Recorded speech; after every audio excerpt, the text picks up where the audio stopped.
You see, Trump policies, overall economic policies, on the one hand, are definitely hurting the American economy right now and will hurt more in the future also. What Trump is looking is that the game he's playing with tariffs, he thinks that he'll be able to bring in enough money through this tariff route, many things that we will just now discuss, which he thinks will help him overcome the problems that are being created in the short term. So he thinks there'll be problems in the short term, but they will be overcome due to his policies in the medium term. Now, what are the problems in the immediate term which are out there happening? Let's say starting with tariffs, right? Sure. One concrete example can be in his first term when Trump imposed tariffs on China, remember, and a few other countries was trying. The tariffs were not so across the board or all nations across the world and all.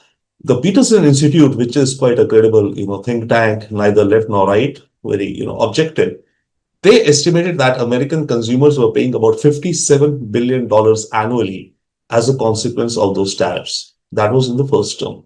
Now, in this term, he is looking at an average, that's what his administration seems to be looking at, 20% tariffs, somewhere less, somewhere more, etc. Now, America imports roughly $3 trillion of goods. So 20% of that means $600 billion would be the tariffs imposed. Now, one big, I think, issue which should be clear and has to be cleared by everyone in everyone's mind, including Americans' own minds, is that the tariff which is being paid by the American importer, right? So that is actually being paid by the American taxpayer. Okay. Of course, yes, foreign companies will lower their prices, will do competitive pricing. The buyers in America will tell them to lower their prices, whatever it be. But end of the day, the tariff is being paid by the American taxpayer. So it could be to the tune of $600 billion that American taxpayers pay for the goods that America imports. Now, in Trump's strategy, okay, so this is a disaster, right? This much, and it caused so much inflation and all, and many other things, rising prices. There are other things in Trump's policy which are affecting American economy, but right now we are talking only about tariffs, right? Now, what Trump looks at is that, okay, this $600 billion a year, 20% of 3 trillion, 600 billion. And they're looking at a 10-year period. So Peter Navarro and his other advisors have said that, okay, in 10 years, the federal treasury will collect $6 trillion, 600 billion a year into 10 years. Now, this money that they collect, Trump's game plan is, and that's how he's looking to triangulate, from this money, he will take some money and give to some of the industries in America which are suffering. He will give it to them in form of subsidies or rebates or some such mechanisms, right? For example, with the tariffs on steel in America will become expensive, no doubt. The imported steel, 50% whatever tariffs.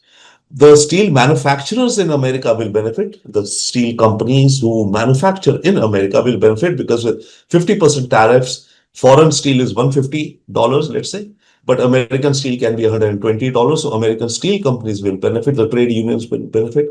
But the steel consuming industries will suffer, right? The automotive industry, the car making, which use heavy amounts of steel, aviation. So what Trump administration is doing is that for car buyers, they're giving them interest incentives because normally you buy a car on a loan EMI. So they're giving them softer rate of interest on loans.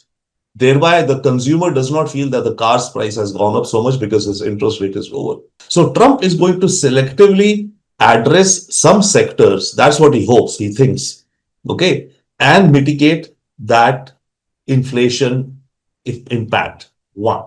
Secondly, the core philosophy of the conservatives and Trump is, lower taxes, low income taxes, which they have done right with their big, beautiful bill a few weeks or something ago. But now the government is reducing the tax. Okay, it's not collecting more tax or lower taxes from the people in America, but the government needs money to run. So where does it get the money that it has now, foregone by not taking higher taxes?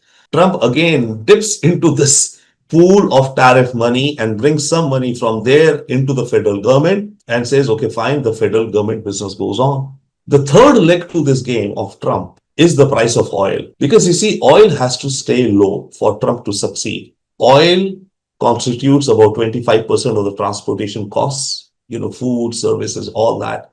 So if oil remains low, Then, with the money which is being collected in the tariffs, Trump will put some money into easing subsidies and popular unhappiness in home, economic pain at home, so that sectors feel things are okay. And Trump will use some money there for the federal budget. That's his game plan. How much would it succeed? We don't know. There are many other things to this which will disturb his game plan. For example, immigration, the way they are going after immigration, what that is doing is that it's reducing the labor force in America, okay, in sectors like farming sectors, construction sectors, and others, right? That will have another impact out there. So these are some of the things which, Trump is doing overall.